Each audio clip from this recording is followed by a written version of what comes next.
comment allez-vous? Bonjour Bruxelles et bonjour à tous, bonjour Willy, oui ça va très bien.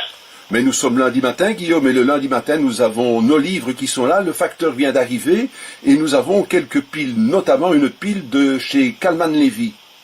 Oui, une très très belle pile de chez Calman Levy, avec de nombreux ouvrages, il y en aura 6 que l'on va vous présenter, pour les plaisirs de marque-page, et également l'espace des livres, la chronique de Guillaume Sautet, et on remercie tout particulièrement, voilà juste une petite parenthèse, Antoine, qui se reconnaîtra des éditions Calman Levy, et puis de toutes les autres personnes qui travaillent à ses côtés et avec lui. On commence avec le premier ouvrage que voici, effectivement, on a pris quelques notes, de Camélia Greb, c'est le journal de ma disparition. Voici que, voilà, je vous le présente. Ici, c'est le 4e de couverture. Effectivement, après un cri sous la glace, la nouvelle star du polar suédois revient avec un autre ouvrage pour hanter votre hiver. Il y a 8 ans, la jeune Maline, alors adolescente, a découvert une fillette enterrée dans la forêt de Hommerg, une ville suédoise isolée. On n'a jamais d'ailleurs pu identifier cette victime, alors on devait bien visiter, il va y avoir une enquête, effectivement. Désormais, seule dans son enquête, Maline est appelée tout simplement sur les lieux du tout premier crime. Une nouvelle victime a été découverte, et si tous ces faits tragiquement étaient liés, eh bien écoutez, on peut vous dire que c'est un ouvrage exceptionnel. Astrid I, qui est un endroit, on ne peut pas donner effectivement l'endroit puisqu'on ne va pas donner le nom des librairies pour ne pas froisser toutes les autres. On pense bien sûr toutes les bonnes librairies. Mais voilà, c'est quelqu'un d'une librairie qui dit un texte d'une grande richesse, un polar qui se savoure. Voilà pourquoi je voulais vous en parler, parce que oui, c'est un excellent ouvrage et on le représente effectivement. C'est un suédois, c'est très très bon ouvrage, c'est du suédois. C'est Camélia Greb qui vous présente, on le redit, le journal de ma disparition, et on le rappelle, la maison d'édition Calman Levy. Allez, on va cette fois-ci à un autre ouvrage, toujours dans le monde du suspense. Cette fois-ci, c'est Alfred Langlais. Alfred Langlais qui vous présente Cœur de glace. C'est une enquête de Léa Ribocourt, dont je vais vous montrer la 4e de couverture, dont voici, que vous voyez, voilà, qui est fait. Alors Alfred Langlais, juste un petit mot, vous allez le retrouver très prochainement pour l'espace des livres et les plaisirs de marque-page, une entrevue pour la chronique de Guillaume Sautet viendra vous présenter cet ouvrage. Voilà, juste pour vous donner envie d'écouter cette future interview, le corps d'un homme a été repêché dans le Rhône, ça se passe en France, à hauteur du quai Cailleton, plein centre de Lyon. Il a été tué d'un coup asséné sur la nuque. L'individu était entièrement dévêtu. Aucun avis de disparition ne correspond à son signalement. Effectivement, son identité n'a plus à être encore établie. On ne vous en dit pas plus. Venez écouter très prochainement une des chroniques de Guillaume Sautet avec Alfred Langlais qui vous présente Cœur de glace, une enquête de Léa Ribocourt, dont je représente à nouveau. Voilà qui est fait, et je vous assure, ça en vaut le détour. Un autre du genre, polar également, c'est L'œuvre noire, c'est signé à Philippe Pion. La couverture, je vais vous la montrer, elle est en noir, et également avec une goutte blanche, que voici. J'espère que vous voyez bien cet ouvrage ici. Ça se passe en plein Paris, tout simplement, en plein Paris. Le pire des jeux du cirque moderne. Une lutte à mort entre un flic et un criminel, la férocité du bien contre la toute-puissance du mal. Voilà, c'est très simple. Il y a des gens à nouveau du monde de la librairie qui sont unanimes sur cet ouvrage.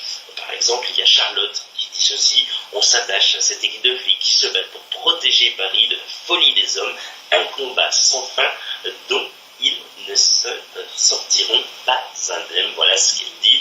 En ce matin de la Farce, 2 cadavres sont tirés des eaux de la Seine. 2 hommes qui sont visiblement, et ont été visiblement, été battus à mort, à coups de poing, à coups de pied, méthodiquement avant d'être jetés dans le fleuve. Manuel Cross, qui a 25 ans, effectivement, de carrière dans la police, eh bien, va mener son enquête, un combat bien inégal quand l'un joue selon les règles et que l'autre n'a pas de limite. Voilà, on espère que vous aujourd'hui de cette très belle maison d'édition. On le rappelle, Kalman Levy, que voici un nouveau livre de Philippe Lyon. Et on rappelle également l'ouvrage, voilà, que je vous montre bien, là, il est bien centré, vous le voyez bien, il est signé, donc Philippe Lyon, c'est l'œuvre noire. Avant-dernier ouvrage de chez Kalman Levy. Et cette fois-ci, c'est un roman d'Éric Lenabour, qui vous présente Retour à Glenmoran. Voilà l'ouvrage, le voici, on vous le montre. Est-ce que vous le voyez bien? Oui, vous le voyez, c'est parfait ça. Brume maléfique sur la lande irlandaise, effectivement. Éric Lenabour, qui a publié son premier livre à l'âge, ça je voulais vous le dire, à l'âge, oui, de 19 ans. 19 ans, il a commencé, auteur de nombreux ouvrages historiques. Il s'est aussi révélé un talentueux romancier. Il vous livre un suspense haletant et percutant qui met sans prise une fille dévouée et passionnée avec son père, prisonnier de sa gloire et de sa fortune. Voilà, un très très bel ouvrage à ne surtout pas manquer. Si vous aimez notamment Dublin, vous aimez l'Irlande, les brumes irlandaises, eh bien vous ne serez pas déçus avec ce très bel ouvrage. Retour à Glenmoran, c'est signé Éric Lenabour et c'est donc toujours aux éditions, on le rappelle, Kalman Levy. Le dernier ouvrage, cette fois-ci, quelqu'un de très sympathique, une dame qui, effectivement, une auteure qui est passionnée par ce qu'elle fait, qui en parle avec passion et qui, surtout, écrit de nombreux ouvrages. Vraiment, beaucoup d'ouvrages. Là, on présente un tout nouveau, c'est la nouveauté de plusieurs tomes qui vont se suivre, de Marie-Bernadette Dupuis, qui vous présente Abigail, messagère des anges, dont voici l'ouvrage que vous voyez ici. Voilà, très très bel ouvrage. C'est donc perce les secrets, même les plus sombres, mais oui, lui ouvriront-ils celui de ses origines. Ça se passe à l'automne 1943. Abigail, qui a 16 ans, est désormais orpheline, trouve refuge en Charente, dont la ferme de son oncle paternel. L'accueil n'est pas très chaleureux, car sa nouvelle famille voit d'un œil méfiant l'arrivée de cette citadine un peu trop curieuse et vive d'esprit.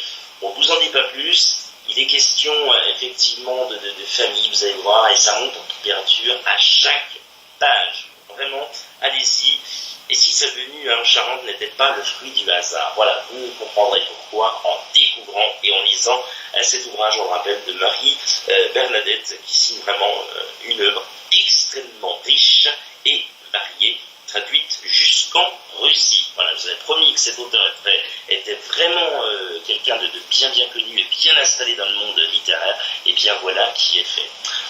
Écoutez, cette chronique touche à sa fin, c'est une belle découverte, on espère que vous avez passé un excellent moment de notre compagnie. On remercie à nouveau très chaleureusement les éditions Kalman Levy, Antoine et tous les autres qui sont dans cette maison d'édition. Merci encore à vous de votre écoute, de votre fidélité. Très bientôt, on se retrouve pour de nouvelles aventures littéraires, pour les plaisirs, marque-page et également l'espace des livres. Très bonne lecture à tous, prenez soin de vous, salut!